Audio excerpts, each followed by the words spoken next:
ولك أنا ال11، ولك أنا بعرف كل صغيرة وكبيرة بتصير بالحارة. هل تخيلتم يوما أن العقيد أبو شهاب بهيبته أو أبو عصام بحكمته كانوا يوما ما أطفالا صغار بملامح بريئة لا تعرف شيئا عن صراعات حارة الضبع؟ اليوم في قناة المصيبة سنفتح معكم صندوق الذكريات لنكشف عن صور نادرة وحصرية لأبطال مسلسل باب الحارة وهم في مقتبل العمر. بعضهم لن تتعرفوا عليه إطلاقا، والبعض الآخر ما زال يحتفظ بنفس النظرة الحادة. شاهدوا معنا كيف غير الزمن ملامح نجومنا المفضلين. وقبل أن نبدأ أخبرونا في التعليقات من هو الممثل الذي تتوقعون أنه كان الأكثر شقاوة في طفولته. هيا بنا لندخل باب الحارة. من هو هذا الشاب الوسيم الذي في الصورة؟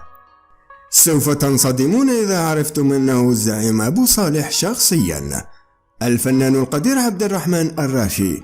هيبة لا تتكرر من شبابه وحتى أيام باب الحارة رحمة الله عليه، فعلا الهيبة لا تشترى.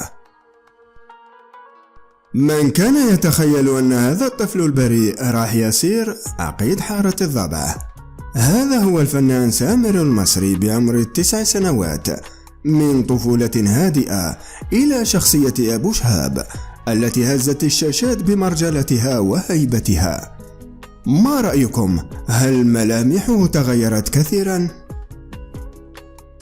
حكيم الحارة الذي حيرنا بمشاكله وقصصه. شوفوا كيف كان الفنان عباس النوري وهو طفل صغير، ملامح هادئة وجميلة كانت بتخفي وراءها أبو عصام اللي صار حديث الكل بشخصيته وحكمته في حارة الضبع. هل كنتم راح تعرفوه لو شفتوا الصورة بدون اسمه؟ والآن وصلنا لجميلة الجميلات وسنديانة الشاشة أم عصام في ريعان شبابها، الفنانة صباح الجزائري وهي في العشرينات. جمال طبيعي وأناقة سحرة القلوب قبل ما تصير الأم الحنونة والقوية في حارة الضبع. فعلا الجمال ما له عمر. بنت أبو عصام الصغرى والمدللة الفنانة تاج حيدر. شوفوا براءتها وجمالها في بداياتها الفنية وهي طفلة صغيرة، ملامحها لم تتغير كثيرا، بقيت محتفظة بنفس النعومة اللي خلت الجمهور يحب شخصية جميلة ويتعلق فيها. من يتذكر أول دور لها على التلفزيون؟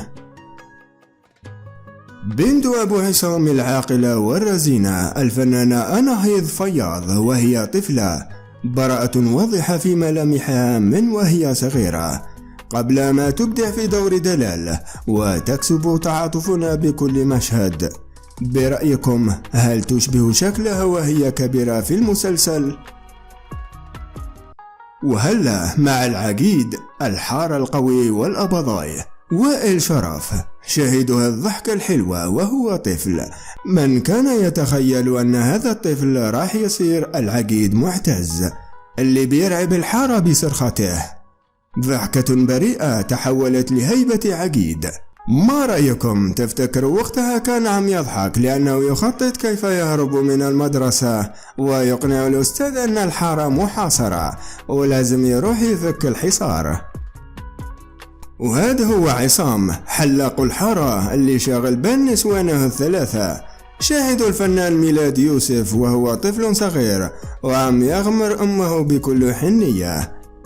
براءة وجمال بملامحه قبل ما يصير عصام اللي مغلب أبو عصام بقصصه ومشاكله مع لطفية وهدى وفايزة.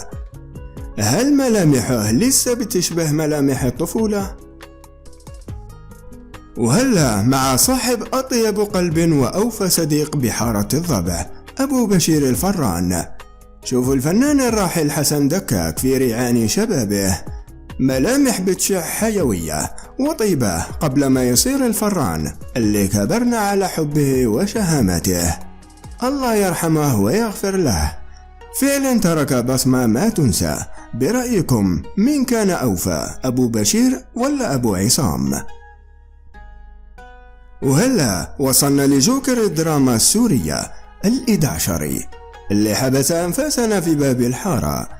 شوفوا الفنان العظيم بسام كوسة في بدايته وهو شاب، وسامة وهدوء ما بيوحي أبدا بالشر اللي شفناه في عيون ال11، وهو عم يخطط ويسرق ذهبات أبو إبراهيم. عبقرية بالتمثيل بدأت من هالسن الصغير. وهذا صبحي ابن ال11 اللي كان دائما خايف على أبوه الفنان عاصم حواط، وهو طفل متعلق بالشجر بكل عفوية. ملامحه لستها مثل ما هي، نفس الروح المرحة اللي بنشوفها فيه بكل أدواره الكوميدية والدرامية. ومين بينسى معروف ابن ال11 اللي قلبت وفاته موازين القصة، الفنان هامي البكار، وهو طفل صغير بملامح بريئة قبل ما يؤدي المشهد الصعب الذي أبكى الحارة كلها. ملامحه لستها محتفظة بنفس الهدوء اللي شفناه فيه وهو صغير. وصلنا لحكيم الحارة وصاحب القهوة أبو حاتم الراحل وفيق الزعيم. شوفوا وسامته في بدايته الفنية وهو شاب، ملامح قوية ونظرة واثقة كانت بتمهد لظهور واحد من أعمدة الدراما السورية الذي اشتقنا لرؤيته على شاشات التلفزيون. وهلا مع الشاب الخلوق إبراهيم ابن أبي إبراهيم الفنان الراحل محمد رافع. شوفوا صورته النادرة وهو طفل صغير، ملامح بريئة جدا لواحد من أجمل الوجوه اللي مرت على باب الحارة وغادرنا مبكرا. الله يرحمه ويصبر أهله. من كان يصدق أن هذا الشاب هو حضرة العريف نوري، إليكم الفنان هاني شاهين في صورة لم تشاهدوها من قبل، وهو شاب صغير، ملامح مختلفة تماما قبل الشهرة وقبل ما يدخل بيوتنا من خلال أدواره المميزة في الدراما السورية. وهكذا استعرضنا معا صورا نادرة لأبطال مسلسل باب الحارة في مرحلة طفولتهم وبداياتهم، من وسامة بسام كوسة ال11 لوفاء أبو بشير وبراءة إبراهيم. أخبرونا بالتعليقات من أكثر فنان صدمتم بتغير ملامحه، وما تنسوا تشتركوا بقناة المصيبة وتفعلوا الجرس ليوصلكم كل الجديد عن الدراما السورية ونجومكم المفضلين. انتظرونا بالفيديو القادم وقصص جديدة.